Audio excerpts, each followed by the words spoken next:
Hey everyone, and welcome as we continue our study through the New Testament. We are still in the book of Acts, and today we're going to be in Acts 14, verses 8 through 20. And this is, again, if you've been following along with us, we're in Paul's first missionary journey where Barnabas has come along with him. And this is today we're going to be looking at Paul and Barnabas and Lystra and Derbe. And comes from Acts 14, verses 8 through 20. Now, I'm not going to read this one to you because it is a little bit lengthier, like I always do. With the lengthier ones, I'll let you read those because, part of this is for you to read too. And so I want to make sure y'all are doing that. But also, I don't think y'all need me reading to you in these videos. And so please take the time to sit down and read that, and then I'm going to go through the notes. So if you need to pause it or whatever you need to do, if you want to listen to the notes and then read, that works probably the same as well. But looking at this, they had just been run off from Iconium, threatened to stone, and so when they come into town, Paul heals a man that had been crippled, had crippled feet. And this was very similar to what Peter did in Acts 3, verses 1 through 12. And one of the things you're going to notice here is in Acts, the works of Paul actually parallels the work of Peter, and many of the miracles, signs, and wonders that he performs amongst the Jews, Paul performs among the Gentiles. They parallel each other quite a bit. And so Paul, who was full of the Holy Spirit, sensed the man's spiritual openness and expand need for divine help and intervention, and he helped him. And so once this happens, the local people there in this town, they think that they are gods. They think, they associate Barnabas with Zeus. Perhaps he was, for whatever reason, maybe Barnabas was the more impressive figures, and they identified Paul with Hermes, one of the gods, since he was the chief speaker. And so that's how they, that was their mythology and the gods that they worshipped in that time. And there was this thought sometimes that the gods would come down and visit them. And because Paul had healed someone, and they had healed, they saw someone healed, they just assumed that they were some of the gods. And so the native people here of Lystra thought that they were being treated to the divine visitation, similar to past mythological appearances cited in poems and poetry and stuff like that, in which they would come down and visit. And so, if you want to look into that a little bit more, you can see that. But that was part of their mythology that they had there. And so the people here set to honor and the supposed gods. So they were like, hey, these are gods, they're among us, these guys healing people, then we need to honor them. And the apostles oppose this. Every time you're going to see that anytime that they tried to lift the apostles up to the same level of God, they resisted it and shut it down really quick. And then they always did, and it's like they did in this case, they directed the people to worship the living God, the true God, not them. They're human. They're like, look, we're a man. You need to be worshiping God.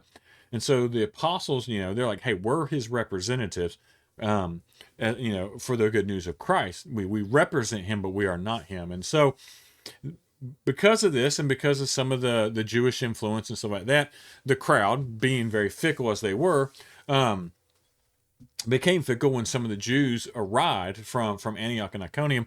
The Jews were following them around. All right, they were doing their best to try to disrupt and interrupt this message of Jesus. They were trying to stop it because it was a powerful message, and they had no argument against it. And so their best bet, anytime they couldn't fight it, and you see people do this all the time. I can't fight the message. I can't disprove your message. So we're just going to try to discredit you, and talk bad about you and do horrible things about you. And so again, we've seen this. I talked about this before. We've seen this happen in the church a lot. We see this happen in government. We see this happen all kinds of places, and it's ugly. And so the Jews here, they take it to the point to turning the people against the apostles that they actually stone Paul and drag him out of town and leave him for dead. They thought he was dead.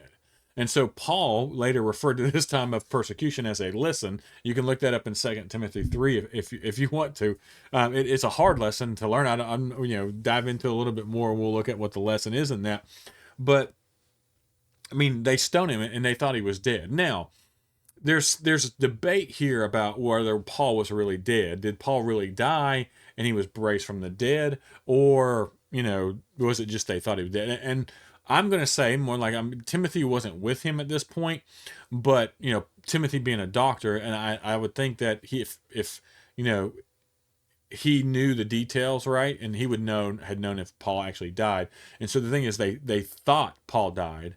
They left him for dead, and he was able to um, just get recover, pick himself back up, and re-enter Lystra. Now, is there a miracle involved here? I think so. I think obviously the Holy Spirit, God was looking after him, preventing him from being killed. It wasn't Paul's time to die yet, but man, that would have been horrible. Stonings were not. I don't have to say that, right? I mean, stonings were not a wonderful thing to experience, and so we can see where they thought he did. More than likely, knocked him unconscious, something like that. And so Paul recovers, and he walks right back into Lystra. Um, Obviously, probably without being spotted. Now, who knows? Maybe some people saw him and be like, yeah, we're not messing with that guy anymore because he was dead and now he's not. And we don't get the details of all that, but we do know that he left the next day. But we also do know that he returned to Lystra soon afterwards. We're going to look at that here in the next couple days and see. And more than likely, he was able to do this because the Jews, probably thinking he was dead, left. That were from Antioch and Iconium. They probably left, and so since they returned home, that allowed Paul to be able to come back and visit and further his ministry and continue to do that. So we're going to look at that in the next couple days. Tomorrow we're going to look at Paul and Barnabas returning to Antioch of Syria, and we'll look at the whole kind of get close to summarizing and summing up his entire first missionary journey here as we go through this. As always, I appreciate everyone who takes the time to listen to these. I know some of this stuff right here is not the most exciting, the most it's more informational, historical, not deep theological type stuff, but it's good to know. It's good to see. It's good to get an understanding of what it was Paul and Barnabas went through, where see who they taught, their methods, the things that they did, and I think we can learn from that, and use that as an example. Obviously, we can use his example here of a strong faith, of being stoned. And I'll be honest with you, if someone stoned me, I'd probably be like, I'm done. I'm going home. Yeah, I'm sorry, but I would hope, honestly, I hope my faith would be strong enough to say, you know what, I'm going to stand back up and walk back into town. And I believe a lot of us do have that strong faith. So again, it's something we can learn from. As always, I really appreciate everyone who takes the time to listen to these. I hope y'all have a wonderful day.